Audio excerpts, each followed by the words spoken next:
Este es el estómago con contraste, le han dado contraste, entonces sería así. Este es un poco intestino grueso, posible con contraste. Esta es la arteria aorta, que es la imagen tubular que va a bajar justo delante y ligeramente a la izquierda de la vértebra de la columna. Estos son los pilares del diafragma, están reconociendo. Todo lo oscurito es grasita. Grasita. Este no, este es el aire del pulmón. La grasita es tan oscura como el aire, ¿ya? Pero no tan. Este es el pulmón todavía que se ve, pero no tan parejo como el negro de acá afuera, que es el vacío, ¿no? Pues la grasita es oscura, ya. Este es aire del estómago. Como el paciente está echado boca arriba con la tomografía, hay niveles en esta forma porque está el decúbito dorsal. No, rara vez se hace una tomografía en decúbito ventral, no es decúbito dorsal. Lo que noten acá que en el hígado se ven imágenes oscuritas, ramificadas, pero otras que sí se ponen blancas al costado de ellas. Lo que están dilatados son las vías biliares. Y lo que está pintado son las venas que acompañan las vías biliares. Entonces, la vía biliar, generalmente, así como en el pulmón, está acompañado de algún trayecto vascular, ¿no? En más o en menos. Entonces, el trayecto vascular será, si hay contraste, como le han puesto, se verá el contraste blanco y la vía biliar oscura. Si estuviera sin contraste, tanto la vena, porque estos son obviamente venas, ¿no? No se ven arterias. Con la vía biliar, ambas serían oscuras. Entonces, es difícil darse cuenta, ¿no? Este, Están dilatadas. Si le hicieran una ecografía, las venas tienen el movimiento de flujo y las vías biliares no tienen ese flujo característico, ¿no? Entonces se puede reconocer. Entonces, las vías biliares intrahepáticas normalmente nunca se ven porque el calibre que tienen es imperceptible. O sea, lo normal es no ver vía biliar intrahepática, ni en ecografía, ni en tomografía. Si la vía biliar se ve, es porque ya está dilatado. Entonces, el paciente está ictérico. Está ictérico, entonces las vías biliares están dilatadas porque algo lo obstruye. Muchas causas, cálculos, tumores, ¿no? Tanto en la vía biliar misma como en la ampolla de Vater o el páncreas. Entonces, dilatación de vías biliares, tanto izquierdas como derechas, ¿no? Entonces, la vía biliar no debe verse. Ver una vía biliar, de hecho, que es patológico y está dilatada. Y si hay un antecedente de datos de ictericia, ¿no? Y algo de dolor, porque la vía biliar duele. En cambio, el hígado no duele. El hígado no duele. Un cirrótico no le duele el hígado, ¿no? Un hemangioma, un nódulo en el hígado no duele. No duele, ¿no?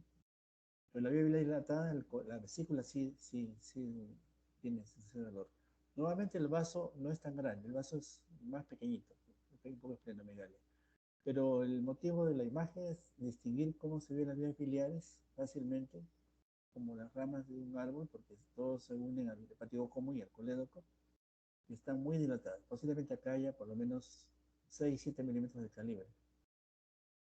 Nuevamente la vía biliar intrahepática debe medir menos de 2 milímetros. Es imperceptible la visión directa. Recién en el hepático común y el colédoco se distingue algo de vía biliar, pero antes no. Entonces, dilatación de vías biliares. Entonces, acá el paciente tendría ictericia obstructiva. ¿Por qué ictericia obstructiva y ictericia no obstructiva? Una hepatitis de ictericia y una obstrucción, ¿no? Ya, lo que están viendo es las vías biliares dilatadas, pero muy en oscuritas, muy oscuras. Entonces es aire, porque es igualito al negro de acá. No hay grasa en la vía biliar para que digan que sea grasa. Además, mire, el aire se va para todas las vías biliares izquierdas y no se ve en la derecha. Por un simple motivo, el paciente está echado boca arriba, está en el cúbito prono. El aire se irá para arriba. Entonces, si al paciente lo echáramos de costado, boca abajo, este aire se vería más en las vías biliares del costado o en las vías biliares posteriores, porque el aire se va contra la gravedad. Entonces, esta es una neomobilia o aerobilia, neomobilia. Dilatación de vías biliares con contenido aéreo, neomobilia porque se ha fistulizado en algún momento o hay un reflujo y el aire sube a la vía biliar. Normalmente el aire nunca debe subir a la vía biliar. Entonces acá dice que le han hecho una papilotomía, o sea que por algún motivo le han tenido que hacer una endoscopía y, y ah, expandir la papila de Vater, ¿no? La papila, o sacar una biopsia o descomprimirla porque tiene una estenosis. Entonces el aire, ya no hace mucha válvula, el aire puede subir, ¿no? Y hacer una aerobilia. El riesgo de la aerobilia es de que el aire de acá viene de una vía digestiva que no siempre va a estar muy limpia, ¿no? No se ve que ha ingerido. Entonces el riesgo es la colangitis, o sea, la inflamación de las vías biliares, la colangitis. Si el paciente tiene un poco de aire y no está histérico, entonces la neumobilia no es tan peligrosa, ¿no? De acuerdo al cuadro, ¿no? Pero si tiene ictericia y tiene fiebre, entonces, y más aerobilia, entonces tenía una colangitis declarada. La triada de Charcot, ya mencionaba la vez pasada, es eh, la clínica este, de la colangitis. Es, eh, algunos hablan de una pentada. La triada sería dolor, ictericia y, y fiebre. Hay una pentada de Reynolds también. Bueno, se usa menos. Más clásico la triada de Charcot. Y cuando le percuten, pues hay dolor, ¿no? Es una neumobilia. Noten que en las vías biliares la densidad de la vía biliar dilatada es más tipo agua. Esto no es agua, esto es vario, ¿no? Tipo líquido, tipo agua, ¿no? Eventualmente ven que tiene una densidad como líquido. En cambio, en esta acá, la densidad es similar al aire de acá afuera, por lo tanto es aire en la vía biliar.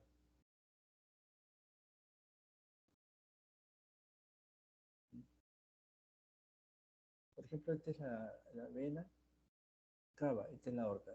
La vena cava, como está sin contraste, se ve oscurita. O sea, más o menos esta es la densidad líquida que veríamos en el cuadro anterior, en este de acá. ¿No? Es más o menos líquido.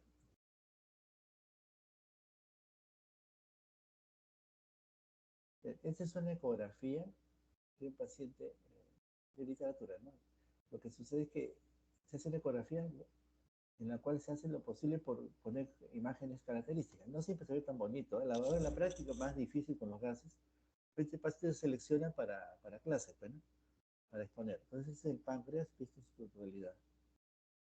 Parece el paciente debe tener, no ser muy obeso, no tener muchos gases, y incluso se le da agua. Acá está el estómago, como le han dado agua, ¿no?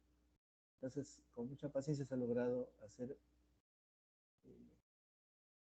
una ecografía donde se represente el páncreas casi en su totalidad, casi todo lo mismo. Entonces, el páncreas tiene las siguientes porciones. La porción uncinada, que es la puntita de abajo, la cabeza, el cuello, el cuerpo y la cola, ¿no? Lo que más se ocultan en la ecografía son la cola y la uncinada. Casi siempre lo más fácil de ver es el cuerpo del páncreas. Lo normal es que la cabeza mida 20 y el cuerpo mida 14 milímetros máximo. Pero va disminuyendo. La cola era 10, bueno, milímetros. Lo normal es que el conducto Wilson pase desapercibido o a veces se estira como una línea casi imperceptible. Es un páncreas normal. Lo que también a este lado es parte del hígado. Esta es parte de la vesícula. Este es el estómago con líquido. ¿No?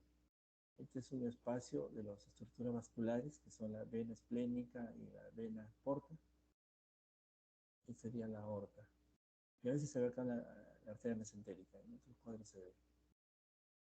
Entonces es un páncreas homogéneamente normal, características normales, sin ningún problema. Además el paciente está sintomático, ¿no? No hay síntomas. Luego, porque el test que tengo que hacer para que ustedes respondan, les tengo que poner también los datos clínicos, paciente con ictericia, dolor, de tal forma, y este es su examen, ¿no? Entonces, les digo asintomático porque pues, se le toma el control sin ningún síntoma, o pues viene por otro motivo. Esta es tomografía. No se van a confundir, pues en la ecografía se ve la imagen triangular acá del traductor, porque es, al ser cóncavo, dirige una imagen en triángulo, se hace más sectorial. Acá está el gráfico donde han puesto el traductor en epigastria. Este es el páncreas con tomografía. En el principio, en ecografía, los huesos no se ven jamás, nunca. Se ve la sombra del hueso, pero no se ve el hueso.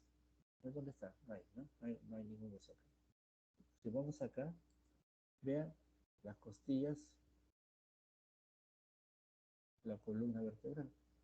Más costillas por acá, es una tomografía. Además se ve todo el corte eh, de del abdomen en axial. Igual que un libro de Netter de anatomía, ¿no? Los atlas. Ya, entonces el páncreas está acá, así, porción sin nada, cabeza, cuello, cuerpo y cola. ¿Dónde termina el cuerpo y dónde empieza la cola? Es el cálculo, no hay un punto de referencia bien específico, ¿no? Pues la cola es la parte distal.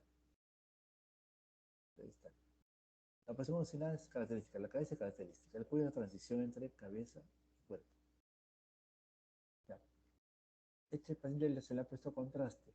Entonces lo que están viendo acá es la vena porta, la vena esplénica. O sea, la vena esplénica drena hacia la vena porta. Así es. Este es el riñón derecho, este es el riñón izquierdo, ¿ya? Hasta el hígado. Se le ha puesto contraste, entonces todas las venas serían blancas, así como la porta, son venas, ¿no? Tanto de la porta como de la cava, ¿no? Más son de la porta. Las venas suprahepáticas son de la cava. La vena cava, ¿no? Esto de acá es la vena cava fuera del hígado, es la aorta.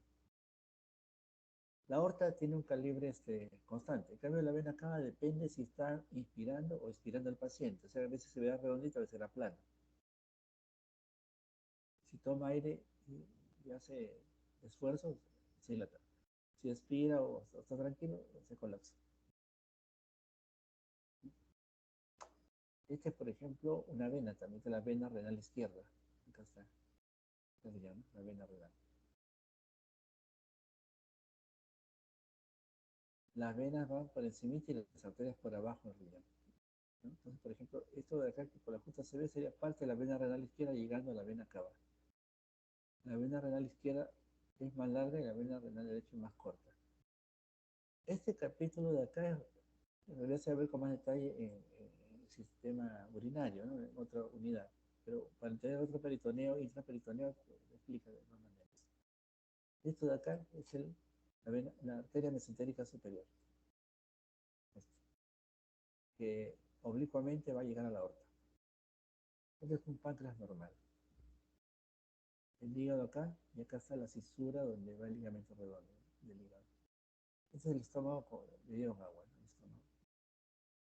Puede estar vacío, ¿no? Pero acá el estómago nos sirve con el agua para un reparo más notorio, ¿no? Más significativo.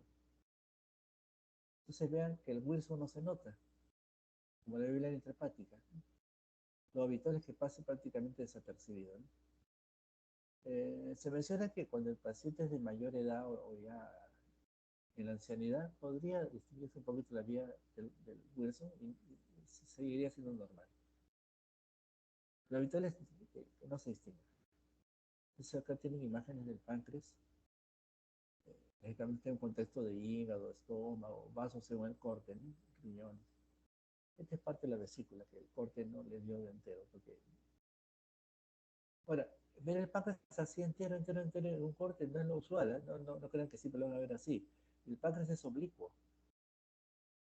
Quiere decir que la cola aparecerá en los cortes más coronales, el cuerpo va descendiendo y la cabeza se ve en cortes más distales. Normalmente el páncreas tiene la cola un poco alta y la cabeza un poco baja con respecto a la vertical del paciente.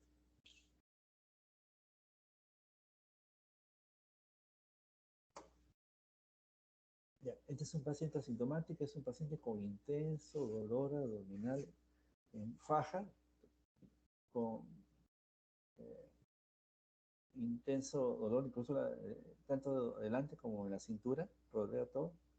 Es lacerante, frente ese doble dolor, puede tener vómitos, reflejo gástrico, no se note.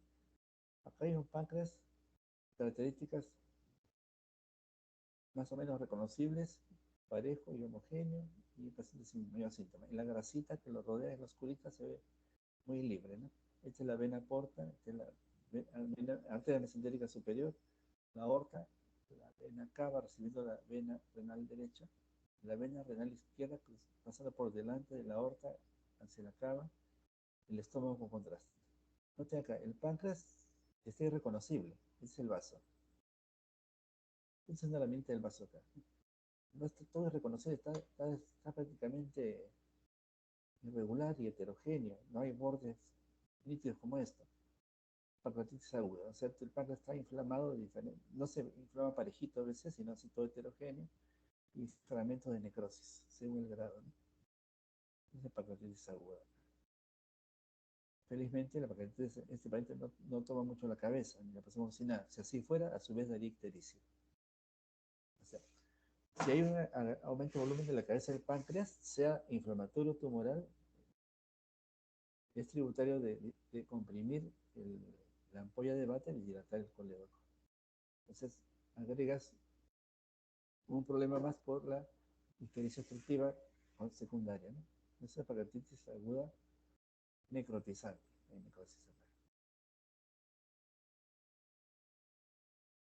Esta es una ecografía donde se ve el páncreas totalmente aumentado de volumen. A lo que vieron hace un rato es fácilmente reconocible. Esta es una ecografía de un páncreas normal. Está bien, ¿no?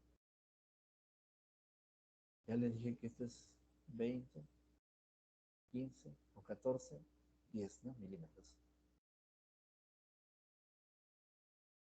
Es una ecografía en la cual el páncreas es inmenso. Acá hay como 30 milímetros de espesor. Acá muy edematoso y acá hay alto heterogéneo, cuadras de necrosis.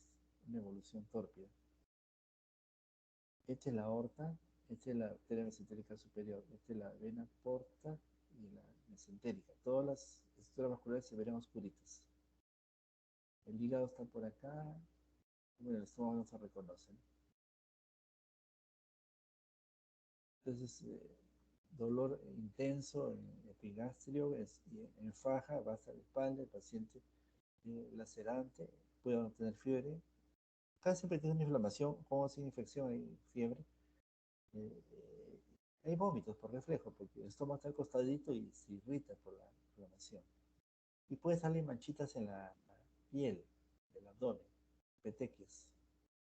¿Ya? Hay signos dérmicos, hay una fuerte inflamación en vecindad, ¿no? Este, el análisis de laboratorio de acá es amilasas y lipasas. La amilasa y lipasa tiene normalmente tienen unas cifras muy bajas, ¿no? Y en la pancreatitis, estos dos, la amilasa es lo que tienen todos los laboratorios con facilidad, están súper elevados, hiperamilasemia. Entonces tienes el dato clínico, el dato de laboratorio, el cuadro clínico y la imagen. Eh, los, las causas de pancreatitis son varias, pero las tres más habituales son alcoholismo, o sea, una intoxicación alcohólica, ¿no? Litiasis hemigra, o sea, pancreatitis biliar, este, pancreatitis biliar y la siguiente autoinmune. Voy a poner un detalle. También una cuarta, antes de autoinmune, más frecuente sería la hiperlipidemia. O sea, un atracón una fiesta, una reunión en la cual este, comen abundante, comidas muy ricas, pero con grasa de por medio, ¿no? Una y otra carne, abundancia, hasta hartarse, más un poquito de alcohol por ahí, una celebración en grande, el día siguiente están que se mueren de dolor. Entonces, la pancreatitis es así como una intoxicación alcohólica, pues es una intoxicación alimenticia, ¿no? Entonces el páncreas se puede inflamar porque lo hiperestimulas. El páncreas está ahí para disolver grasas o el jugo pancreático. Si por ahí tiene un cálculo en la vesícula y otro problema biliar, peor todavía, la pancreatitis. La mayoría de pancreatitis se tratan con medicamentos, o sea que reposo absoluto, nada por vía oral, lo mantienen con vía por varios días. Evitan la necrosis en lo posible, lo mantienen al paciente ya con protectores, ¿no? Lo manejan los gastroenterólogos. Este, si llega a haber necrosis, este, podrían operarlo. Mientras solo sea hematoso, se hace lo posible por no hacer cirugía. El riesgo de la necrosis es de que puede llevarse de encuentro la vena, la porta, la vena mesentérica, la arteria mesentérica y dar una hemorragia interna, ¿no? Se puede ser mortal. Es posible. Si por ahí tiene un pequeño aneurisma arterial, pues lo revienta. Hemos visto pancreatitis de cola de páncreas, que por mala suerte el colon tenía un divertículo en la izquierda y perfora el divertículo. Y es una peritonitis. El jugo pancreático es, eh, así como el jugo gástrico ácido clorhídrico, su acción química es muy intensa, es demasiado intensa, es horrible. Es una de las peritonitis más eh, soportables, tiene que sedar al paciente, no soportan el dolor, es increíble lo que se desmayan de dolor. Eso, cuando he hecho guares, he visto incluso familiares con pancreatitis que he llevado. La milasa que debe ser 60, 70, 80, 100, en 1000, 2000 la milasa. O sea, te sube al máximo, increíble. Pero he visto que en menos de una semana, si está bien cuidadito y bien con la vía, bajar estrepitosamente esa milasa si solo fue edema, ¿no? Bajar las milasas y entonces ya pasa a un sistema de evaluar qué lo causó, desintoxicar al paciente, una dieta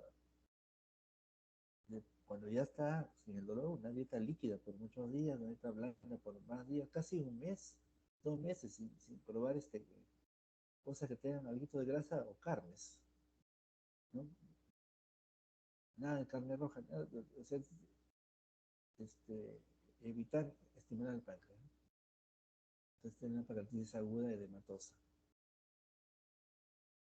Ya. El mismo paciente, ultrasonido, ecografía, tomografía, ¿no? Entonces se ve un páncreas muy rechoncho, muy grande. Y en la ecografía, lógicamente, lo que es más edematoso se verá más oscuro, se oscurece el páncreas. Y no es, el páncreas normalmente es bien homogéneo, es heterogéneo. Entonces acá hace el páncreas aumentado de volumen, obviamente el páncreas es más delgadito, pues, ¿no? Miren, ya no hay diferencia entre cuerpo y cola, todo es el mismo grosor. Acá está por encima de 20 milímetros fácil, esto de acá.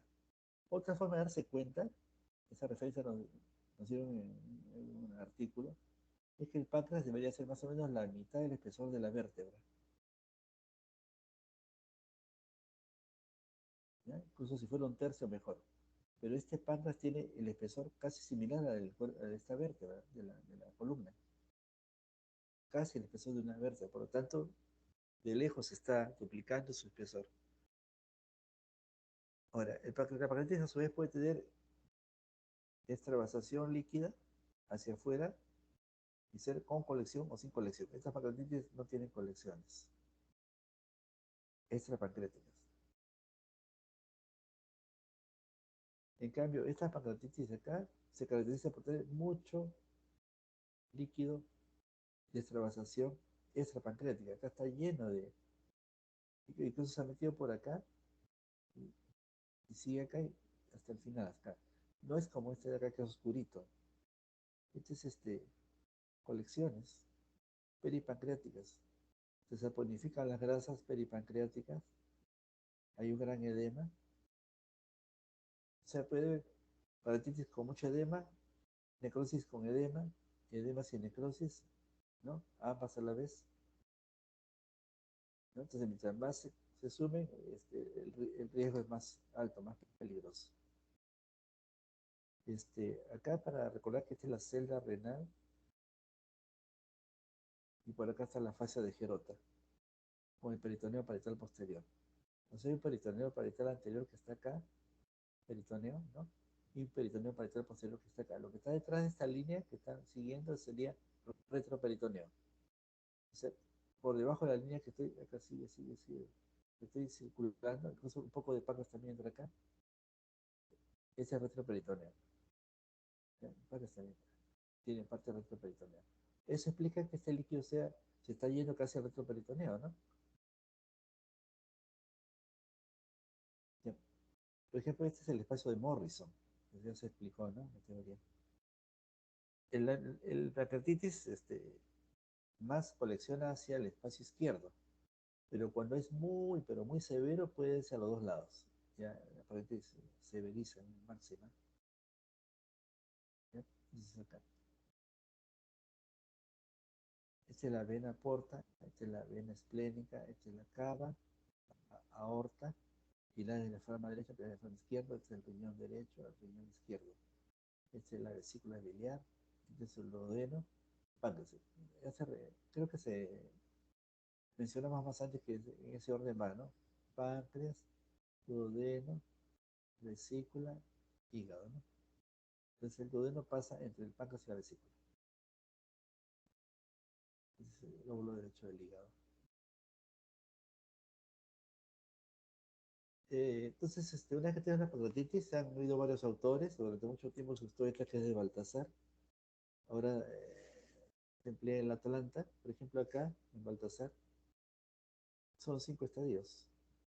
Se puede una pancreatitis leve, un páncreas tomográficamente normal, o sea, su amilasa está alta, pero le hacen el examen de ecografía, tomografía, y todo sale perfecto. Quiere decir, hay una pancreatitis microscópica, edema, pero no logra transformar al páncreas.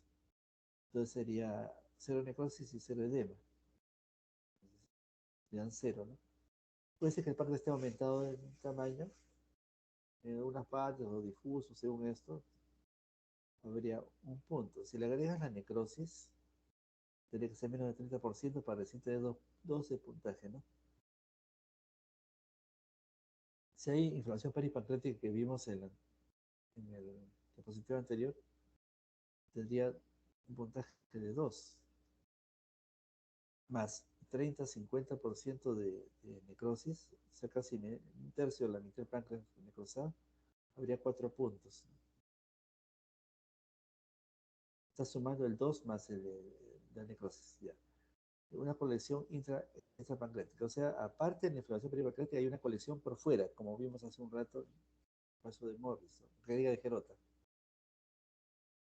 Entonces, si hay una colección aparte, sería 3 puntos y más del 50% de necrosis, 6 puntos. Si hay más de 2 colecciones por fuera del páncreas, que puede estar como sin gas retroperitoneal, que ya eso es complicado. El gas pues, es absceso, ¿no? Tendrías 4 puntos por el páncreas, 50% por la necrosis y llegarías a máximo 6 puntos. Entonces, en el Atlanta también se hace más simplificado, en leve, moderado y severo con un puntaje. La idea acá de hacerlo así es porque un paciente puede venir en el hallazgo C y después de una semana bajar al hallazgo B, ¿no? O de repente el B salta al D. Entonces trataban de hacer una escala, ¿no? Además que hay el seguimiento, mientras la milasa y lipasa estén altas, la pancreatitis sigue, ¿no?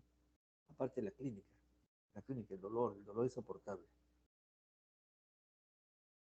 es insoportable, está el reflejo peritoneal cuando ya inflama el peritoneo, ¿no? Acá se Baltasar, acá abajo, Frente al huevo. Ya. El caso que les muestro acá es un paciente que tuvo el dolor intenso, hospitalizado, diagnóstico de pancreatitis con la amilasa lipasa alta, otras pruebas. La hemoglobina baja también, la hemoglobina baja. Parece una anemia hemorragia interna. En realidad, por algún motivo, esto condiciona una baja la hemoglobina en todos estos casos. Hay alteraciones del nitrógeno, otras pruebas, ¿no? Las pruebas de Ransom. Hay, hay hasta 11, 12 análisis que acompañan, ¿no? La retinina, también el boom, ¿no? Esa es parte clínica, ¿no? Ahora, este paciente ha pasado un mes, realmente son más de 3 semanas, ha pasado ya, está de alta y regresa a un control, ¿no? El paciente tiene prácticamente a lo que estaba, está muy, pero muy bien, algo de molestias y ¿qué notan? Acá hay una imagen redonda, ¿no? Característica de formación de un quiste. Ya, esta es la cabeza del páncreas, este es el hígado, el estómago, esta es la vena porta, el cuerpo, y cuando quieren ver el cuerpo con la cola, pues la laminita y contiene esto. Este es un pseudoquiste del páncreas. La característica del pseudoquiste del páncreas es que el paciente, para el tamaño que tiene la estructura, está prácticamente sin dolor, asintomático. Está asintomático. El diagnóstico diferencial es con necrosis encapsulada, que sí está asintomático. Entonces, como el paciente está prácticamente asintomático, entonces es un pseudoquiste del páncreas, sobre el riesgo, pues, que con ese tamaño molesta, ¿no? Y el riesgo que se vaya a infectar, ¿no? Entonces lo tienen que drenar. A veces se autodrena, ¿ya? Se fistuliza y se drena hacia el duodeno del estómago. Otros lo que llaman la marsupialización y otros pues lo evacúan.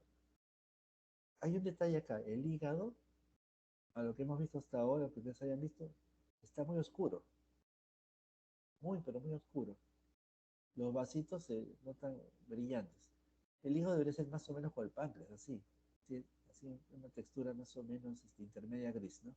Gris oscuro. Casi parece el líquido del estómago, mira, casi parece el líquido. Este es un hígado graso. El hígado graso en tomografía se ve oscuro. El hígado graso en ecografía se ve blanco. O sea, oscuro en tomografía es hipodenso. Blanco en ecografía es hiperecogénico. ¿Ya? ¿Ya? O sea, lo que es hipodenso en ecografía, no, hiperdenso en ecografía es, eh, a ver, corrijo, lo que es hiperecogénico en ecografía es hipodenso en tomografía, es grasa en el hígado. Esto. Entonces el paciente tiene un fondo de hígado graso y posiblemente esté volando su colesterol triglicéridos por antecedentes de mala alimentación, ¿no? Entonces, o una propensión, si ha tenido hepatitis o es alcohólico, entonces hace hígado graso con facilidad, por lo tanto, hay sobrecarga al páncreas en algún momento, ¿ya? Porque el hígado graso trae problemas metabólicos de fondo. ¿Ya? Este es un pseudoquiste del páncreas. Pueden ser muy grandes, inmensos, y sin embargo los síntomas son solo por lo que ocupa espacio. Esto tiene una extensión más intraperitoneal en realidad, ¿no? Acá comprime la celda renal.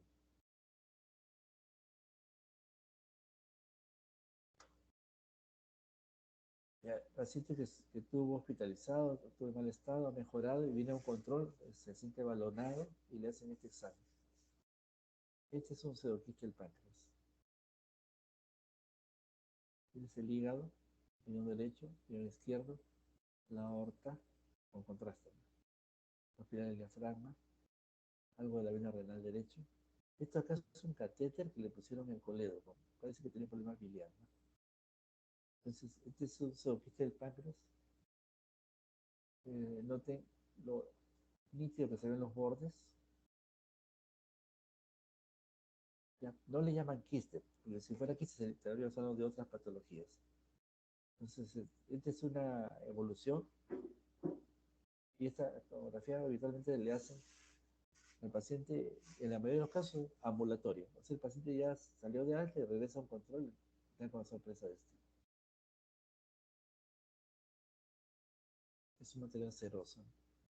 Entonces, como le digo, los quistes páncreas pueden ser muy, pero muy grandes, pero solamente ocupan el espacio y comprimen, pero no infiltran nada, ¿no? No comprimen algo así como para tener un gran problema. No sucede esto. Entonces, inmenso pseudoquiste del páncreas, gigante. El pseudoquiste del páncreas nunca se tabica, o sea, no hay tabicas. Ni tiene quistes internos, pues si no sería otra patología. Entonces acá cuatro pacientes distintos. Un paciente con algo de pancreatitis, mira, acá está la vía biliar dilatada porque tuvo una litiasis que bajó acá, está dilatado el colédopo, y tiene una colección extrapancreática. Esta es una colección sobre la fase gerota izquierda. Entonces, pancreatitis más una colección, pero no hay nada de necrosis. Parejito. Este es un paciente con pancreatitis, con necrosis y una colección peripancreática acá. Miren, bastante colección. Este puede ser un Baltasar C, pero sin colecciones. Acá hay poca colección, habría una. C más una colección acá, ¿no? Entonces el puntaje y la extensión. Acá casi un tercio del páncreas ha perdido parénquima, ¿no? No tiene los bordes nítidos, como, por ejemplo, como este de acá. Este es un pseudoquiste del páncreas. Vean lo nítido que se ve y además es un control. Por ejemplo, esto de acá está en la fase hiperaguda, o sea, los primeros días del proceso. Esto puede ser a la semana, ¿no? Este de acá es según tengo entendido, esto fue como a los 2 meses. El paciente ya viene con su control. Se nota una imagen bien típica y que en realidad sí sale del cuerpo del páncreas, acá hay cola, ¿no? Y sale como pediculado. Entonces eso se orquiste el cuerpo y cola del páncreas, paciente asintomático. Ya. Esta es una necrosis encapsulada. Mira, la necrosis encapsulada no es tan redonda y tiene contenido muy heterogéneo. Entonces en la flecha se ven puntitos negros, blancos, pedacitos acá, fragmentos, ¿no? O sea, es como está como sucio y este es como más limpio. Además, el paciente tiene síntomas. Si hay dolor todavía, puede haber fiebre, porque si hay necrosis, lo que se necrosa duele, se puede infectar, ¿no? Puede haber fiebre. Entonces, hay una reacción inflamatoria acá en el estómago. Mira, tiene edema el estómago porque esto está inflamado todavía. Pero ya no es pancreatitis aguda. Esta es necrosis encapsulada. Tenemos que el páncreas no es urgente drenarlo. Una necrosis encapsulada sí tiene urgencia de drenarlo antes que se abceda. ¿No? Cuatro formas distintas. Reconozca el riñón derecho, miren la grasita de la celda renal, esta es la suprarrenal izquierda, la aorta, la cava, ¿no? Aorta, cava, es la vena porta, vena mesenteria, perdón, esplénica. La aorta es acá está el riñón derecho con un pequeño pistecito de la vena cava, acá está la vena esplénica y acá el riesgo es que se nos pierda, no, acá está la vena porta, digo, que la vena esplénica se nos pierde, miren. Pues el riesgo acá, si no logramos ver la vena esplénica así tan clarita como este, ¿no? Como el otro caso, es de que lo haya lesionado y sangre, que esto puede ser sangre incluso.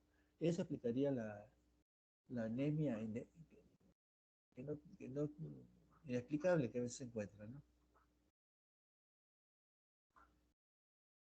Sería por esto. Ya. Pasamos a otra patología del páncreas. Ese es un esquema, un dibujo de libro, ¿no? De un páncreas, la porción sin nada, la cabeza, el giro del cuello, todo el cuerpo, la cola. Un pseudoquiste de forma, después de una pancreatitis. También puede ser que esté después de un trauma, ¿no? Bueno, es difícil, pero sí hemos visto un par de casos de accidentes tan intensos que justo parten al páncreas, lo lesionan por golpe, por trauma. ¿Ya? Bueno, el páncreas está rodeado de estómago, de asas, de celdas, ¿no? De yuna. Primero se lesionó el otro, ¿no? Pero sí, bueno, a veces caprichosamente le lesionó el páncreas y lo rompieron. Sí. Entonces es un zooquiste después. Ya. Bueno, este es el corto hueso. Acá se dilata y tiene estas vegetaciones, ¿no? Una neoplasia papilar mucinosa intraductal se llama esto. Ya. Una formación que se va un poquito más hacia la zona cefálica, cefálica, como quistes unidos, todos como una bolsa de quistecitos. Cistoadenoma microquístico de tipo seroso. Puede ser formaciones quísticas. Lógicamente, estos tres casos de acá que les voy explicando no han tenido pancreatitis, ¿no? Entonces, formaciones quísticas más grandes, no tan abundantes, grandes, se van desarrollando sin antecedentes de pancreatitis en el cuerpo. Este sería un cistoadenoma macroquístico y es del tipo mucinoso. O sea, el seroso, el microquístico, y el mucinoso es macroquístico. ¿No? Si una lesión se presenta como un anillo con un centro, lo más probable es que sea un quiste, pero de tipo neuroendocrino. El neuroendocrino tiene que tener como un ombligo. Bueno, esta es una variante del que vimos acá, del papilar mucinoso intraductal. Eh, Le gusta mucho a los gastros las iniciales, en los libros también, y le ponen inicial. Es tumor papilar intraductal mucinoso, TPMN, TPMN, acá por ejemplo. Dice, en vez de pasar T, P de papilar, TPN de neoplasia, ahí de intraductal, TPMI. ¿No? Según inglés o en español viene el paciente con tal cosa. ¿No?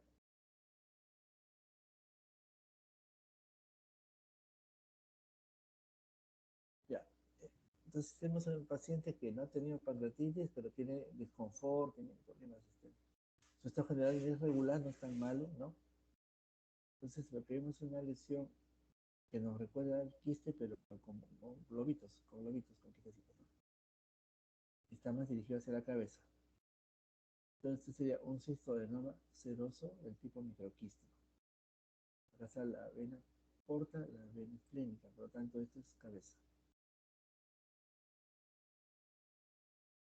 Este es el duodeno con contraste en la vesícula del hígado. Riñón derecho, riñón izquierdo, aorta, cava. Contraste varitado para tomografía en el estómago, en las fosas intestinales. Esa es parte del vaso. Las partes oscuritas vacías son la grasita del mesenterio. ¿No? Esta es la grasita, por ejemplo, subcutánea, el oscurito. Este es el aire de los intestinos, del estómago y de las asas gruesas. Doctor, Sí, sí, escucho. ¿Aló? en, ¿Sí? sí, en la anterior imagen, ¿cuál dijo que era el diagnóstico para el páncreas? ¿En cuál? ¿Este? Sí, Por eso, primero le mostré el esquema, ¿no? Para que no se pierdan. Entonces, lo que nos vamos a sacar en adelante son algunas de estas variedades de pacientes que no tengan pancreatitis ni pseudoquiste, ¿no? Porque se puede confundir con los pseudoquistes que hemos visto. En principio, los pseudoquistes tienen que ser muy grandes y limpios, como este, ¿no? Pero cuando entramos a pacientes que no han tenido pancreatitis y encontramos cosas así, ya no piensan en un pseudoquiste de páncreas por pancreatitis, sino en otra lesión. Pero como no es sólida, sino es purita, tienen estas variedades que son frecuentes, alguna forma de quistes adquiridos. Entonces, como primero les mostré varias imágenes de páncreas normal, ahora me estoy metiendo a mostrarle páncreas con patología. Entonces, donde estoy circulando, incluso acá está la flecha, ¿no? Se ve una imagen oscura que no es ni aire ni es sólido. se parece a la vesícula, por lo tanto es un contenido de tipo líquido, ¿no? Entonces es una lesión expansiva líquida, pero se ve así como giros y acá se ve una vuelta negra, otra por acá, como burbujitas, como cuando tiene la espuma de una gaseosa, de una cerveza, ¿no? Entonces son los quistecitos. Entonces, como está ubicada en la cabeza, si vieron acá, lo más común de un cistoadenoma seroso es que sea cefálico y un cistoadenoma mucinoso que sea corporal. Es lo más común, lo más frecuente, ¿no? Entonces, lo que estamos viendo acá, una lesión de tipo expansiva, quística, multicavicada, con quistes pequeños, pero más dirigido a la cabeza. ¿Por qué? Porque la cabeza está pegada al duodeno, ya lo he explicado varias veces. Acá está la cabeza, acá está la cabeza, acá está la cabeza, y por acá pasa el duodeno. Este es el contraste del duodeno en la vesícula, esta es la cabeza del páncreas, que está aumentada de tamaño, está inmensa, pero con una lesión expansiva quística, un paciente con disconfort, molestias, pero a largo plazo. La pancreatitis, por ejemplo, no es a largo plazo, es de un momento a otro, de un día para otro. El paciente lo vieron en la fiesta y al día siguiente está hospitalizado. O sea, se amaneció la noche anterior una comilona y al día siguiente está en emergencia, muriéndose de dolor. Acá no, pues el paciente no tuvo comilonas, no tuvo ingesta de alcohólica, no tuvo un problema de vías biliares, entonces no había un antecedente que inflame al páncreas. Entonces, esta es una lesión expansiva, pero no es sólida, es quística. Por la ubicación y las características, es un cistoadenoma seroso microquístico. Y si lo vemos con también está en la cabeza del páncreas y tiene como líneas por acá, no es parejito, no es un pseudoquiste, pero hay pancreatitis, acá está el duodeno, acá está la vesícula. Este es también un cistoadenoma y lo más probable es que sea seroso. Mire, no es regla fija porque si dice mucinoso también sería aceptable porque lo ve más macroquístico que microquístico, ¿no? Entonces, tener un cistoadenoma puede ser cualquiera de los dos, pero por la ubicación, más uno se iría para el microquístico seroso. Estas patologías son originalmente benignas, el riesgo que se puede magnetizar con el tiempo. Ya. Esta es una lesión del páncreas, pero en el cuerpo. Nuevamente, este es el hígado, duodeno, también aporta. Esta es la posición de la cabeza del páncreas, y cuando van al cuerpo se abre como un brazo grande y rodea esto. Se parece a los pseudoquistes que hemos visto, pero no hay pancreatitis por medio, no hay antecedente hospitalizado, no ha habido un dolor intenso. El disconfort va en meses, semanas o quizás años, ¿no? Entonces es una lesión de tipo quística, pero quística grande. Y citología axial muestra existencia de una lesión quística unilocular en el cuerpo del páncreas, compatible con cistoadenoma mucinoso. Entonces el mucinoso es lo más común estadísticamente es de cuerpo y es grande, y el seroso es más pequeño y multiquístico. Por eso se llama microquístico, este se llama macroquístico. Y además noten que la grasita periférica del páncreas está limpiecita, o sea, no hay infiltración, no hay inflamación, no hay colecciones. No hay colecciones, no hay ninguna. Al principio, cuando no se conocía esta clasificación, que no es tan, que es algo nuevo, no es tan antiguo, entraron los pacientes con el diagnóstico de quiste hidatídico del páncreas, porque se veía pues el quiste con quistecitos, esto parece una hidatidosis. Pero sacaban la pieza, mandaban a patología y encontraban que no había nada de quiste hidatídico, era un cistoadenoma microquístico. Y ya después se entendió con la investigación que había estas patologías. Entonces hay microquístico, macroquístico y el papiloma intraductal, ¿no? Mucinoso.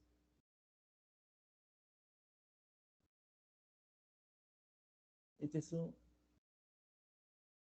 paciente que tiene una lesión expansiva entre la cabeza y la porción uncinada. Este es el duodeno, esta es la vesícula, este es el hígado, este es el cuerpo y cola del páncreas normales. Y el hueso empieza un poquito dilatado. Entonces el paciente, su estado general no es malo, porque si fuera un cáncer de páncreas hace rato que estaría pues delgadísimo, anémico, con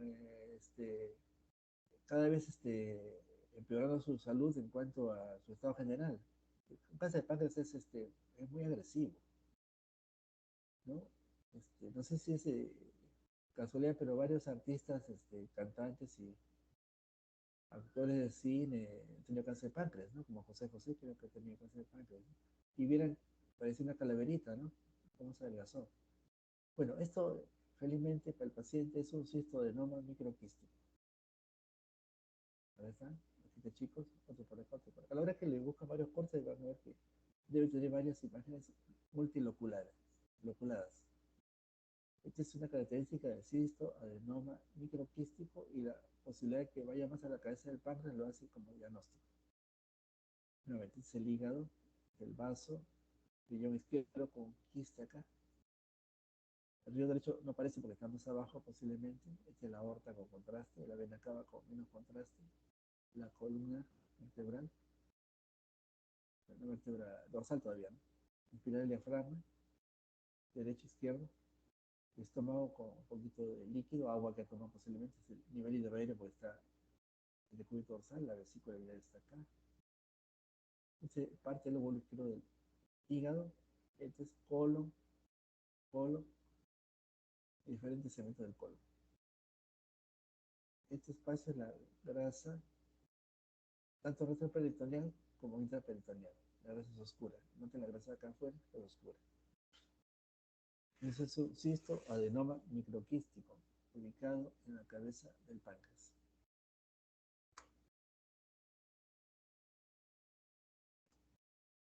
Y ahora entramos a lo más terrible, que es el cáncer de páncreas. El cáncer de páncreas se desarrolla en semanas o meses. No es violento, ¿no? Pero el paciente se empieza a empeorar, no creen que es una gastritis crónica, bueno, es una pancreatitis, pero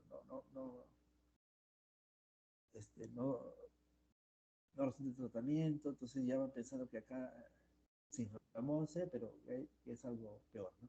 Entonces, esta lesión se ha ido desarrollando y es un tumor, ¿sí? Entre la cabeza y el cuerpo del páncreas. Cabeza y acá, ¿no? Heterogéneo. Este es, toma el cuerpo y cola. Entonces, el tumor tiende a ser menos vascular que el parénquima sano. Por ejemplo, acá, este es un cáncer de cabeza de páncreas y a su vez el hígado, que es el hígado derecho, tiene varios nódulos. Acá tiene uno, otro, otro, otro, otro. Algunos como un anillo, ¿no? Anulares. Entonces, un cáncer de cabeza de páncreas con metástasis al hígado.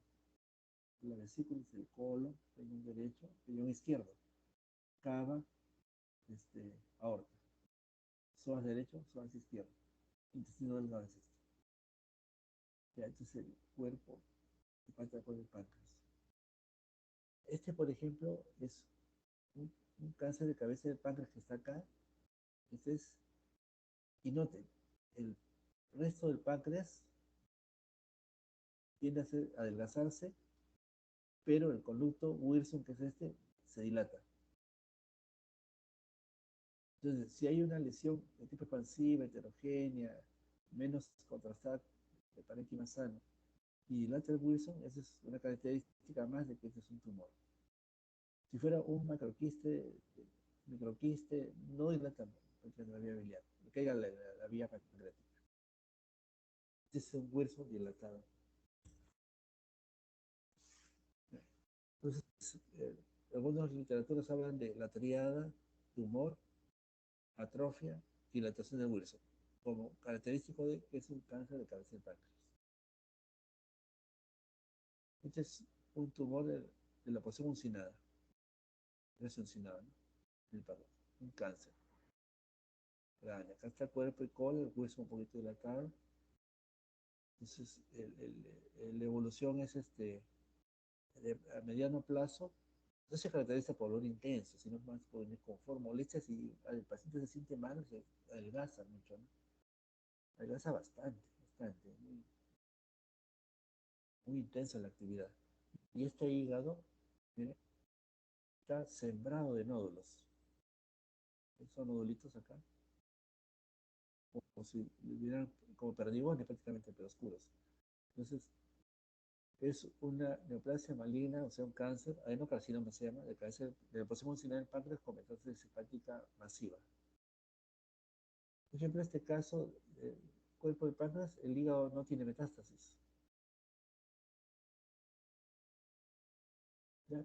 Entonces, no, por eso el estadiaje tiene que ser según lo que encontremos, ¿no? Si tenemos, por ejemplo, un paciente con cáncer de cabeza del páncreas y el hígado está limpio, todo está sin metástasis y el cuerpo y cola están perfectos, lo operan, le quitan la cabeza y hacen una derivación bilodigestiva, entonces sería, este, se llama Whipple se llama la cirugía. Derivación bilodigestiva es una cirugía que dura como 6 u 8 horas. Entonces, como todo está limpio, salvan al paciente y entra a un programa de oncología, quimioterapia para evitar la recidiva.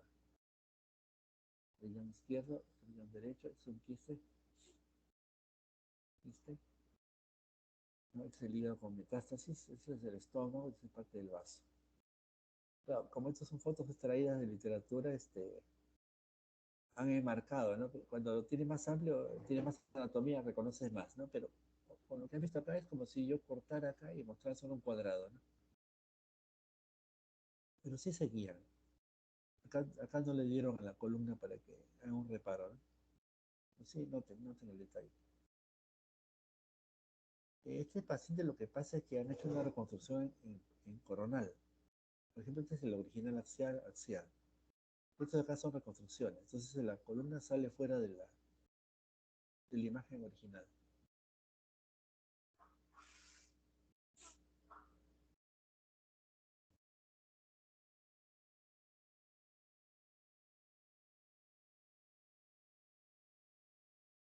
Es difícil describir acá, pero cuando lo operan siempre exploran alrededor. Cada puntito blanco que vean que no sea vascularizado son ganglitos.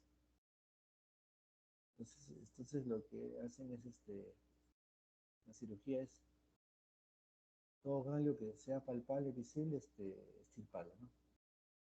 Linfadenectomía.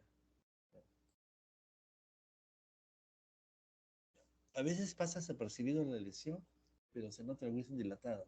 Y el paciente tiene la sintomatología de algo evolutivo maligno. Entonces, cuerpo y cola del páncreas atrofiados, dilatación del Wilson, cáncer de cabeza, una parcial cabeza del páncreas. Este es un tutor, o sea, un catete que le ha puesto el gastro para que la bilis siga drenando del hígado al colédoco al duodeno. Le hacen esta es una ecografía, pero que lo hace el gastroenterólogo, es por endoscopía. Entonces vieron la masa en la cabeza del páncreas y pusimos nada que sería esta, a través de una endoscopía o ecografía. Más de masa, ¿no? Esta es la vena mesentérica. Entonces la atrofia, cuerpo con la malformación del Wilson, hay dos opciones, pancreatitis crónica o cáncer de cabeza del páncreas. Pancreatitis crónica el paciente está pues estable, ¿no? Puede estar diabético porque el páncreas no produce insulina, ¿no? Normal. En cambio, un cáncer de cabeza del páncreas estaría el paciente dependiendo menos, estaría con todas las características del paciente oncológico.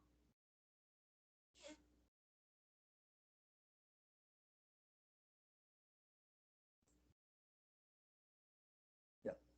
Dilatación del colédoco, esta es parte de la vesícula, el colédoco está por acá, todo tortuoso y dilatado. Entonces, cuando seguimos buscando, lo logramos ver el colédoco acá. Esta es la vesícula, es el hígado.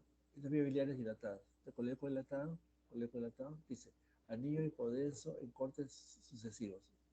Por lo tanto, hay una estenosis del colédoco distal. Mientras más heterogéneo, más probable que sea un colangiocarcinoma. Si está en la ampolla de Bate, sería un ampuloma. Si la clínica no da para cáncer, sería una fibrosis ampular, estenosis benigna. Entonces, según la evolución más la imagen, se desocia. Este paciente tiene que salvarle la ictericia. Se le pone un drenaje biliar interno o externo, sobre el caso, le hace una esfinterotomía, lo que se le hizo al paciente anterior, corrijo de ponerle la neumobilia. Pero mejor es una neumobilia que una ictericia obstructiva.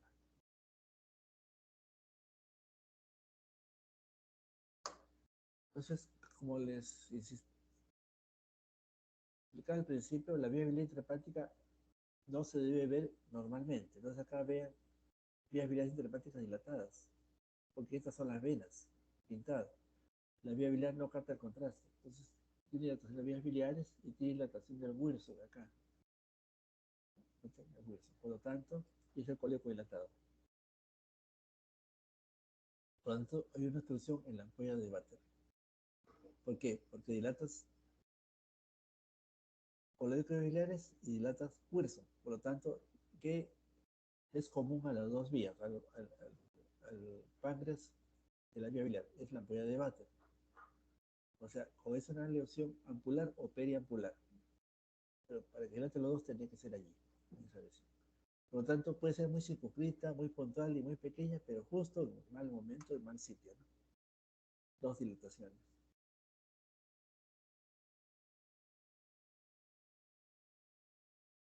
Ya. Este es un caso aparte. ¿Ya? Miren, un hígado, le hace una ecografía y ve una lesión en el hígado derecho y queda la duda. ¿Será un tumor? Antecedente alcohólico, quizás sí, no, posiblemente.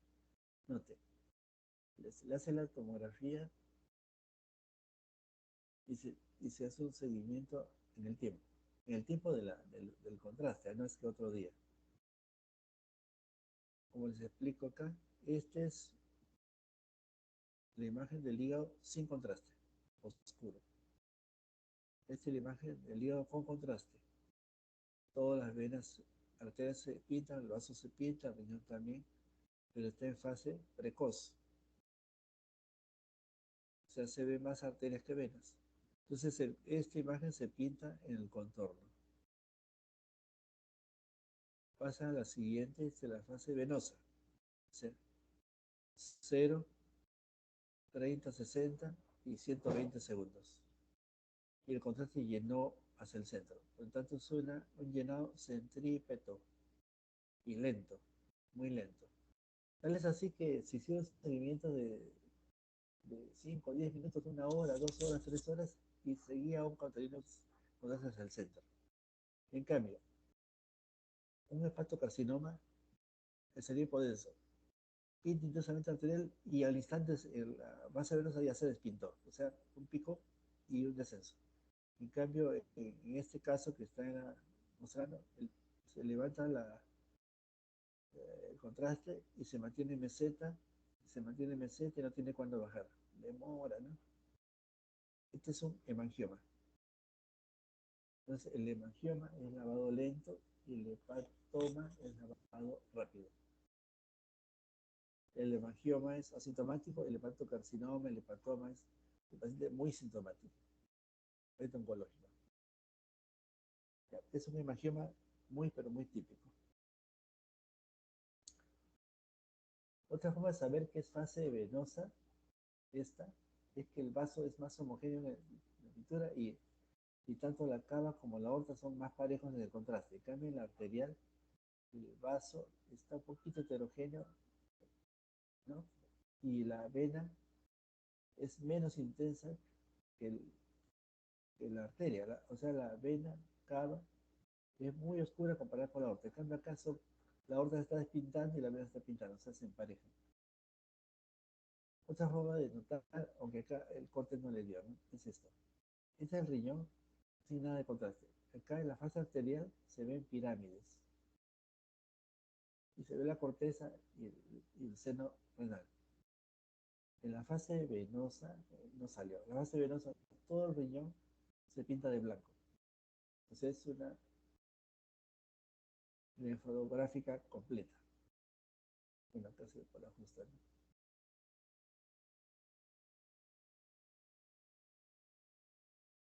Ya los tomógrafos vienen con una programación, la cual en el software se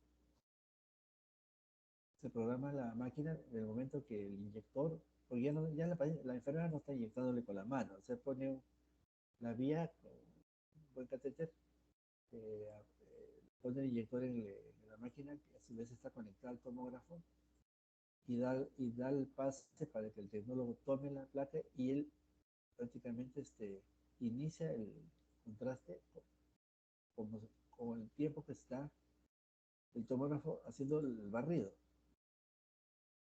Entonces, inyecta el contraste y hace un barrido entre 30 y 50 segundos acá, y este barrido lo hace nuevamente cuando de repente está en los 180 segundos, o sea, por el tercer minuto, y listo. A los 4 o 5 minutos ya barrieron todo el hígado. Entonces, el lavado se llama washout. Me gusta mucho usar ese término a los oncólogos. Washout lento, washout rápido. Lento, estoy tranquilo, rápido, no, mala noticia.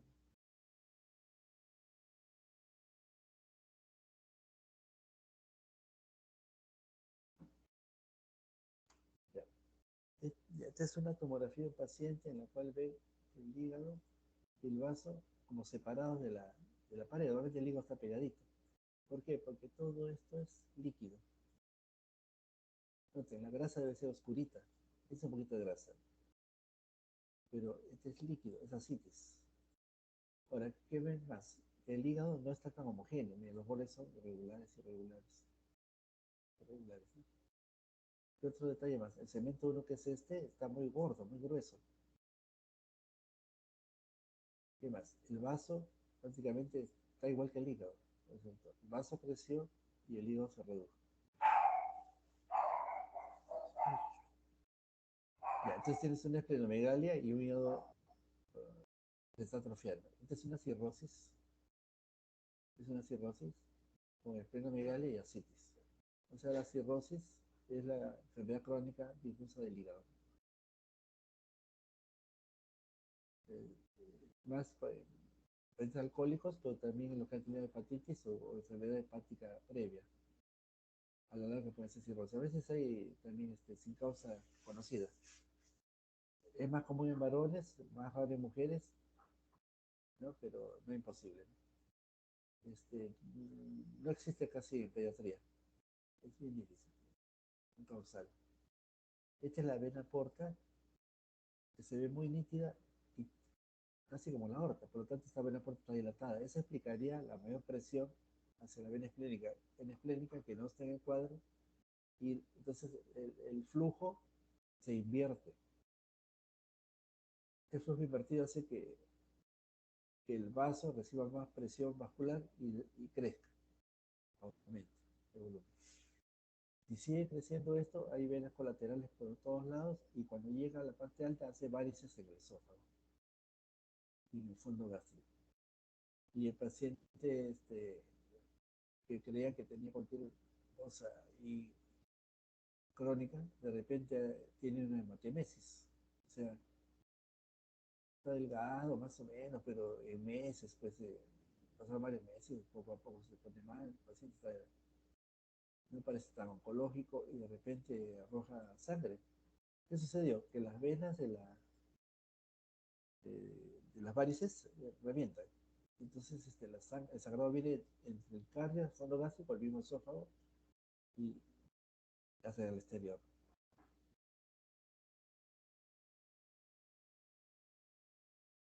Ya. Acá hay una explicación de la parte del abdomen. El abdomen siempre ya lo vimos esto, ¿no?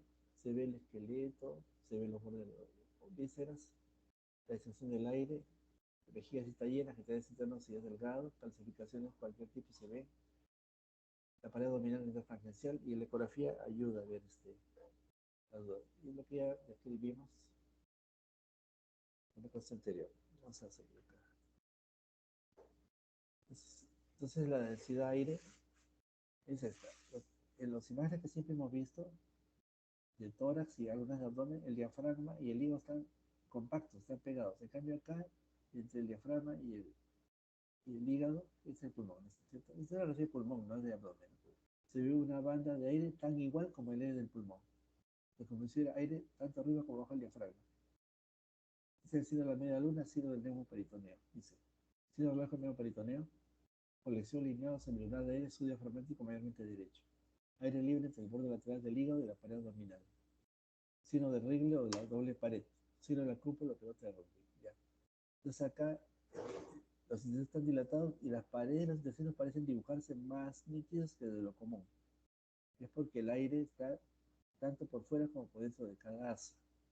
Creo que lo tengo más nítido en la que sigue. Entonces, el abdomen agudo, el neumoperitón es un abdomen agudo, pero el abdomen agudo son varias causas, motivos y presentaciones. Y si tienes equipo de rayos X, de pie, de cúbito siempre. No se queden solo con el decúbito. Y si hay dudas, decúbito lateral. Ya. Todo esto es la lista habitual. Entonces, la pancreatitis que ya le hemos visto, ¿no? Es parte de un abdomen agudo, porque también puede obstrucción intestinal, mismo peritoneo que hemos visto, hilio paralítico, que es dilatación de asas sin obstrucción, peritonitis de cualquier tipo, asitis provocadas por algún motivo infiltrativo, la apendicitis es un abdomen agudo, todo trauma abdominal cerrado es un abdomen agudo, porque tú no sabes si rompiste cápsula hepática o reventó el vaso, o, como hemos visto un par de casos, laceras el páncreas. Incluso puede haber ruptura intestinal. Hasta he visto, es rarísimo, pero he visto casos, todo el literatura, sino tiempo hospitalario, pues tantos años, ¿no? De ruptura de la vesícula por trauma. No es común eso, pero cualquier cosa puede pasar, no sabes dónde cae el traumatismo o herida por arma blanca. La pancreatitis, de hecho, que es una anemia aguda, pancreatitis complicada, aparte de los cálculos, se inflamó, se complicó, migró, la vesícula se pegó al colédoco, obstruyó el colédoco, se está inflamando, se va a perforar, toda complicación es un riesgo de anemia aguda. El peritoneo que hemos visto acá, repetimos, gas en la cavidad peritoneal libre, aire residual postoperatorio. Esto no sería anemia aguda, porque ya lo operaron, ¿no? Quedó aire. Por una semanita que hay.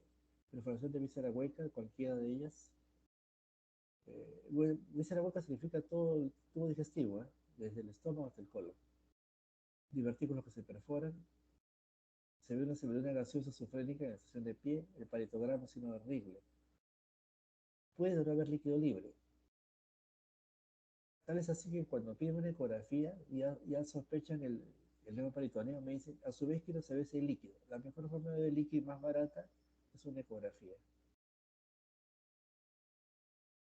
Entonces, ese es signo de Wrigley, ¿no? Al haber gas dentro y fuera de la pared intestinal, hace un contraste negativo. El contraste negativo es el aire, el contraste positivo es el sulfato de bario. Esto se visualiza con mucha facilidad, o sea, parece dibujarse las paredes muy nítidas de los intestinos. Por lo tanto, la sospecha es que haya aire por fuera. ¿Sí? Acá está el decúbito. Lo pones de pie y le se va para arriba. Es un neumoperitoneo notorio, familia. Aire del diafragma, el hígado, el diafragma y las asas del estómago y el vaso. Es la imagen ya de media luna, ya, es inmensa ya. Un neumoperitoneo muy intenso. Perforación de víscera hueca en este caso. Entonces, el concepto parece aire libre en la cavidad peritoneal. Causa perforación de víscera hueca, hay una lesión postoperatoria. Ya repetimos, creo que está repetido. Vamos a ver si esta es una incidencia en el cúbito lateral. Esta es la teoría que hicimos. Entonces se nota el aire que nunca debe estar libre, el aire de la cavidad peritoneal, porque este está echado. Entonces no te quedes el pulmón, es el diafragma. Estas son las vísceras, asas que se han juntado y el aire está entre las vísceras y la pared. Su mismo peritoneo. Estas son asas. Estas son asas. El peritoneo, el cúbito lateral. Si hay dudas, o no puedes poner al paciente de pie. O sea, la mesa no bascula, pero tú puedes girar al paciente y tomarle así, de esta forma. Mismo peritoneo. Mucho ayuda cuando hay dudas en un abdomen, tomar una placa de tórax. Porque fácilmente verás el aire como que está tanto arriba como abajo del diafragma. Como acá no puede haber pulmón, es aire patológico. Es también aire patológico. Entonces, este es un neumoperitoneo. Si no hay dolor, sería postoperatorio, ¿no? Si hay mucho dolor, perforación de la visera hueca. Este es un signo de Rigler. Este es el cubito, acá están los intestinos parecen dibujados. Y miren, este es el aire, y se ve el espesor de la pared de los intestinos. Se ve el aire por fuera y se ve por dentro. Este es un neumoperitoneo con hilio. O sea, alguna vez se da un hilio, o sea, hilio es dilatación de asas con atonía. O sea, no hay una obstrucción en sí. Las asas se dilatan porque se vuelven atónicas. O sea, ya no hay peristalsis, sino se dejan dilatar, se dilatan. Pero no hay niveles hidroides, no hay obstrucción. Es una perforación de víscera hueca y alguna de las asas intestinales, ¿no? Con paciencia y buscando, a veces se logra ver de dónde sale el aire, ¿no? Los puntos son el estómago mismo, el duodeno, hasta la casi nunca. Y el colon, pero más el colon inferior, el distal. Casi nunca el colon proximal. Ya, este es un chilaidite. Chilaidite es un falso neumoperitoneo. Entonces, el paciente es un tórax, marca paso acá, ¿no? Pero el detalle es este, se ve el diafragma y aire arriba y aire abajo. Pero el paciente es un control, viene por un problema de ejercicio, está bien ubicado su marcapasos, de neumonía, no es por abdomen, ¿no? Entonces, ¿qué notan acá? Que esto, se bajo el diafragma, sigue y sigue acá. Por lo tanto, es el colon. No es un neumoperitoneo, es una asa gruesa metida entre el diafragma y el hígado. Si no ve chilaidite es interposición de asa gruesa subfrénica. Este, es un colon redundante, posiblemente los ligamentos que sujetan al hígado no son flexibles, entonces permite que se atrape, ¿no? A ver, habitualmente no hay ningún síntoma, pero si esto es muy intenso puede externamente comprimir y dilatarlo, ¿no? No es un neumoperitoneo. Esto tampoco es un neumoperitoneo. Acá, aire arriba, aire abajo, pero acá se ven las austras. Eso es el colon derecho. Es la frescura hepática del colon. Y el paciente está tranquilo. El paciente vino por un chequeo para trabajo. Entonces no tiene absolutamente ningún síntoma. Nada. Entonces se describe una variante anatómica congénita de un colon sufrénico. Ya. Esta es una imagen de ecografía, que ya han visto algunas. Entonces este es el hígado y este es el riñón derecho. Noten, el hígado con el riñón están juntitos, están pegaditos. Eso es normal. Esta es la grasita, este es el espacio de Morrison. Así se escribe, Morrison. Normalmente no debe haber espacio entre ambas. A lo más o menos grasa. Pero si ven acá, se separó. Acá está el hígado, está el riñón y hay un espacio que lo separa y sigue hasta acá. Este es líquido, porque el líquido de ecografía es negro. Porque no tiene estructura que rebote el sonido ecográfico. Esta es una ascitis, vista por ecografía. El riñón, cápsula, corteza medular, el hígado y la ascitis. Entonces el espacio de Morrison está con líquido. Entonces, la ascitis puede ser provocada por problemas metabólicos, hepáticos, o puede ser complicación de un nuevo peritoneo o una perforación. Entonces, según el cuadro clínico se asocia. Está en emergencia el paciente. Ya, es una ecografía. Reconozcan la ecografía por la imagen triangular y traductor, ¿no? Bien sectorial. Esto también es ecografía, no tengo. Se usan traductores que dan la imagen sectorial, se llama, y se abren en triángulo sectorial. Incluso acá está escrito, dice, de hígado, RIT, riñón derecho. ¿Qué notan? El hígado y el riñón derecho están muy separados. Y esto es líquido. Esto es una citis muy severa. Prácticamente el líquido ocupa más espacio que los órganos. Y esto de acá es intestinos empujados. Entonces, asitis severa, un hígado muy pequeño, entonces una cirrosis. Realmente un paciente de la cual le hace una ecografía, ven el hígado acá casi entero en una pantalla y más líquido que hígado. La vesícula acá aparece engrosadas. Entonces, esta es una cirrosis hepática con asitis. O sea, un hígado reducido de tamaño, justamente heterogéneo, por ende hepatopatía crónica, y al haber asitis confirma que este es una cirrosis, porque la cirrosis da asitis como parte de su evolución. Y acá está el riñón derecho. Cápsula, corteza y seno renal. Las hepatopatías dan esta imagen como un leve edema perivesicular y ausencia de cálculos. O sea, la vesícula no es que tenga colecistitis, y es por el cuadro eh, general del paciente. Bueno, acá tienen una ecografía donde se ve el hígado entero en una sola pantalla. Eso normalmente no es así. Si el hígado es normal, aparece parte del lóbulo derecho, después en otra parte del central, en otra parte del lóbulo izquierdo, o sea, es más grande que la pantalla. Acá el hígado es más pequeño que un sector del traductor. Y a su vez, el líquido es más abundante que el mismo hígado. Toda la parte oscura es líquido. Entonces, así intestinal, el riñón derecho está fuera de foco ahorita. Es una inmensa asitis con hígado cirrótico crónico ya. El hígado prácticamente ya no funciona. Se ha retraído completamente. Posiblemente el vaso sea gigantesco acá, ¿no? Miren, acá está la señal. A veces sale este muñequito, ¿no? ¿Dónde está haciendo la ecografía? En el hipocondrio derecho. Hígado, ¿no? Acá.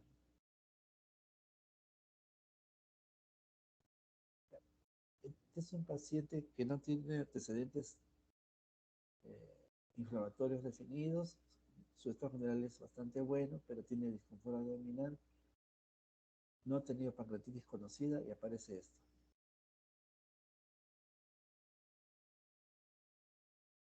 Ya este es un quiste mesentérico. O sea, el quiste no pertenece a un órgano específico. Está entre las asas y la grasita. La grasa del mesenterio. Los quistes mesentéricos son benignos, obviamente son de linfa o serosos y son fácilmente extraíbles. No son peligrosos. Lógicamente el paciente no puede someterse a actividades deportivas que reciba golpes. Una patada, un golpe de boxeo, y eso puede romperse, ¿no? Pero mientras haga una vida tranquila, ¿no? No pasa nada, hasta que los tiene. Ya, esta es una tomografía que los mostré en la teoría. No es muy reciente, pero es el hospital, aquí se Revalente. Lo tomamos de la placa, por eso que no sale tan derecho, un poco oblicado, pero es para demostrar lo siguiente. Este es el hígado, ya es el riñón derecho, esta es la columna vertebral, esta es la pared, las costillas, y noten, ese es el riñón izquierdo, pero no está en su sitio. ¿Qué nota?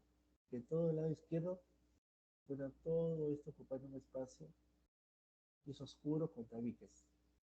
¿Qué quiere decir? Que todo esto es un tejido con alto contenido de grasa. Ya, este es un gigantesco lipoma retroperitoneal. Este, Podría decir, pero si usted llega hasta acá adelante, ¿por qué es retroperitoneal? ¿Por qué no está dentro peritoneal? Porque para que el riñón se salga de su celda, eso tiene que estar por detrás del riñón. El riñón normalmente está pegado a la espalda. Entonces, el riñón se movió de su lugar. Por lo tanto, esta lesión viene al retroperitoneo y se va hasta adelante. Y vuelve al riñón, entonces es un órgano incluido. Entonces, un gigantesco lipoma. Hasta que no se haga la extirpación y al laboratorio, decir que es un liposarcoma sería una opción, pero a tardar esta tamaño el paciente en su estado general era bastante aceptable, pues no es posible que todo sea grasa, una lipomatosis, pero no tan maligna. Miren que el riñón está bonito, está respetado, pero desplazado. Ya, es una tomografía de Odor, en la cual, a ver, yo creo que en la anterior vimos. No te acá. Esta es la columna vertebral, esta es la aorta, riñón derecho, riñón izquierdo, vena aorta, no, arteria aorta y vena cava, y grasita oscurita, ¿no? Este es el pilar del diafragma, la puntita del pilar del diafragma, el psoas de acá, el psoas, ¿no? Porque el pilar del diafragma es normal. Ya, pero ¿qué pasó acá? Reconocen la aorta porque tiene calcificaciones y tiene el contraste, ¿no? Pero no hay grasita libre. Lo que hay es un montón de imágenes que se aglomeran, y lo rodean, y lo rodean, y lo rodean, y lo rodean, rodean. Y la aorta se despega de la columna, ¿ya? O sea, la aorta está ocupada, el espacio perivascular. La vena cava está por acá un poco desplazada. Ya, ¿qué cosa hay en el sistema vascular? Arteria, venas y linfáticos. Dice que lo que estamos viendo acá es perivascular, son ganglios. Entonces, tomografía de abdomen que muestra adenomiosis retroperitoneal. De múltiples adenomiosis. Entonces, es la aorta flotante. La primera posibilidad es un linfoma retroperitoneal. El linfoma es lleno de ganglios a ambos lados. Este es retroperitoneal. Mire, el intestino está limpio, no hay nada intraperitoneal. El riñón derecho está limpio, solo se levanta un poco porque esto creció y lo empujan. Entonces acá tenemos dos imágenes distintas del mismo paciente. Entonces acá tiene la aorta. Esta es la arteria renal derecha porque va a la aorta. Ya. Esta es la vena renal izquierda porque va a la cava. Como esta es fase arterial, vemos arterias y las venas todavía no se pintan. ¿Qué notan? Que hay todas estas aglomeraciones de ganglios, son ganglios, y se pintan muy pobremente, casi nada, porque son menos vasculares que la arteria y la vena. Pero no deberían estar ahí. Entonces quiere decir que esto no es normal. Normalmente tenemos ganglios, pero son microscópicos. O sea, no deben verse. Una vez que crecen, se vuelven visibles. Entonces, este ganglio que grandote de acá incurva la vena renal izquierda. Este ganglio de acá incurva la arteria renal derecha por efecto extrínseco. Y bajamos más, o sea, acá estamos a la altura de los cilios del riñón. Bajamos por debajo de los riñones y continúan los ganglios alrededor de la aorta. Es un linfoma retroperitoneal. Y acá en una reconstrucción se nota que la aorta está seguido de todos los ganglios. Este para ver la extensión, ¿no? Mejor se nota acá, es la extensión. Un linfoma.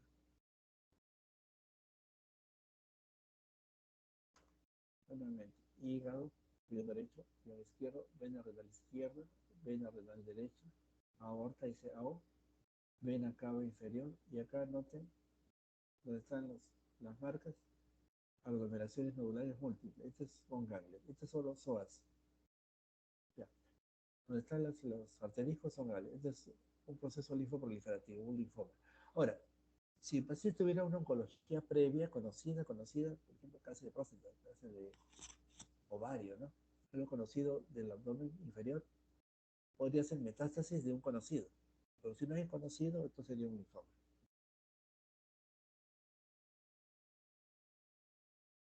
¿No? Otro caso de linfoma retroperitoneal. Ya, en esos ganglios se desplazan estructuras, no las infiltran, solo las desplazan. Pero si hubieran ganglios abajo y justo de este podrían dar hidronefrosis, porque lo atrapan y lo estrechan. Este es retroperitoneal, totalmente. Este es parte del páncreas. Esta es la aorta y la arteria mesentérica de, este, se ha separado mucho de la aorta, porque los ganglios se metieron entre ambos. Esto se llama pinza aortomesentérica. O sea, se abre la pinza aortomesentérica.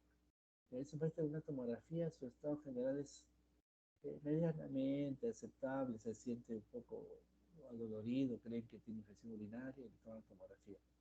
¿Qué notan? Que acá hay una acción expansiva que empuja el riñón hacia adelante, pero es heterogénea, es irregular. Pero está bien escrito acá, es un sarcoma retroperitoneal. No es intraperitoneal, sino retroperitoneal porque desplaza el riñón hacia la línea media hacia adelante.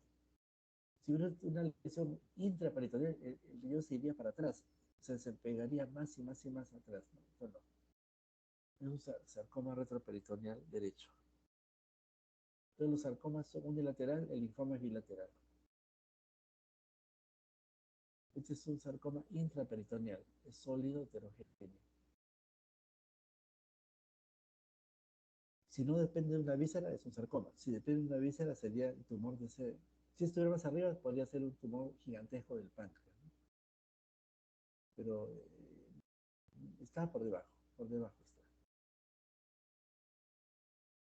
Ya, este es un paciente con una lesión acá, izquierda, no tengo el psoas derecho, este la cava, la otra. Entonces esta lesión está acá, pasa el tiempo y empeora. Miren, el otro lado está intacto, que es en un lado. Este no es un linfoma entonces, este es un sarcoma retroperitoneal izquierdo. ¿Y qué pasó acá? Acá la lesión es más pequeña y más homogénea, acá es más heterogénea y está destruyendo el hueso. Por lo tanto, el sarcoma erosiona lo que hay al costado. El linfoma no hace esto. Es un sarcoma. Además, el sarcoma es unilateral y el linfoma retroperitoneal. Si el sarcoma estuviera a la derecha, podría comprimir la cava y dar edema venoso hacia el miembro inferior. Este es típicamente un sarcoma retroperitoneal izquierdo. Sarcoma es todo lo que depende de las partes blandas, ¿ya? Porque engloba al músculo psoas.